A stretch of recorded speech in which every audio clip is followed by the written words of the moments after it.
பகுத்தறிவு பகலவன் 1879 செப்டம்பர் மாதம் 17ஆம் தேதி ஈரோட்டு மண்ணில் வெங்கடநாயக்கருக்கும் சின்னத்தாயம்மாளிற்கும் இரண்டாவது மகனாக பிறந்தார். புரட்சியாளர் தந்தை பெரியார் பிறந்ததால் ஈரோடு பெருமையடைந்தது. வெங்கடநாயக்கரின் கடுமையான உழைப்பும் செய்த வணிகத்தாலும் செல்வச் சீமானாக உயர்ந்தார். பெரியாருக்கு குழந்தை பருவத்தில் வெள்ளாட்டுப்பால் கொடுத்து வளர்க்கப்பட்டார். பெரியார் 10 வயது சிறுவனாக இருந்தபோதே அனைத்து ஜாதி பிள்ளைகளுடனும் நட்பாகவும் சமமாகவும் நடந்து கொள்வார். பெரியாருக்கு 19 வயதாக இருக்கும்போதே அவருக்கு 13 வயது நாகம்மையாருடன் திருமணம் செய்விக்கப்பட்டது. பெரியாரின் மனைவி நாகம்மை விரதங்களை கடைபிடித்தாலும் கணவரின் எல்லா காரியங்களுக்கும் துணை நிற்பது, பணிவிடை செய்வது, மாமனார் மாமியாருக்கு பணிவிடை செய்வது, இல்லத்திற்கு வரும் அனைவருக்கும் சோறு போடுவது, பார்ப்பனர்களுக்கு தானம் வழங்குவது, சமய சொற்பொழிவு நடத்துவது, இவை அனைத்தும் செய்து வந்தார். பெரியார் துறவுபூண்டு 25ஆம் வயதில் காசிக்கு சென்றார். அவரோடு 2 பார்ப்பனர்களும் சென்றார்கள். காசியில் அனைத்து பார்ப்பனர்களுக்கும் மட்டும் உணவு வழங்கப்பட்டதால் பார்ப்பனர்கள் இருவரும் பெரியாரை விட்டு சென்று விட்டார்.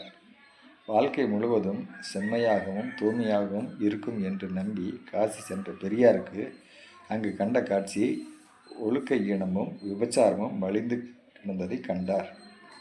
செல்வத்தில் திளைத்து சிறிதும் பசிப்பணி அறியாத தமது தந்தை பெரியார் மிகவும் பசியில் வாடி வதங்கினார். தந்தையாரிடம் கோபித்து கொண்டு வீட்டை விட்டு வெளியேறியதால் வந்த வினை என்பதை புரிந்து கொண்டார். கடவுள் இல்லை என்று கூறிய பெரியார் பல தேவஸ்தானங்களுக்கு தலைவராக இருந்தார். தன் தந்தையின் பணியாதலால் அவற்றையெல்லாம் ஏற்றுக்கொண்டார். ஈரோட்டில் பிளேக் நோய் பரவியதால் பலர் மாண்டனர்.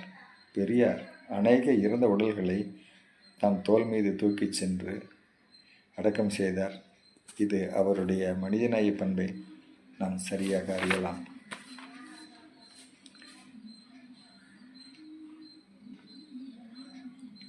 பெரியார் நகர்மன்ற தலைவராக 1919 தேர்ந்தெடுக்கப்பட்டார். அதற்கு முன்பே 29 பொது நிறுவனங்களின் பொறுப்புக்கு மிக்க தலைவராக இருந்தார். பெரியார் நகர்மன்ற தலைவராக இருந்தபோது பெரியாருக்கு ராவ் பகதூர் பட்டம் பரிந்துரை செய்யப்பட்டது. ஈரோடு நகர்மன்ற தலைவராக இருந்தபோது சேலத்தில் ராஜாஜி, அதாவது ராஜகோபாலாச்சாரியார் நகர்மன்ற தலைவராக இருந்தார்.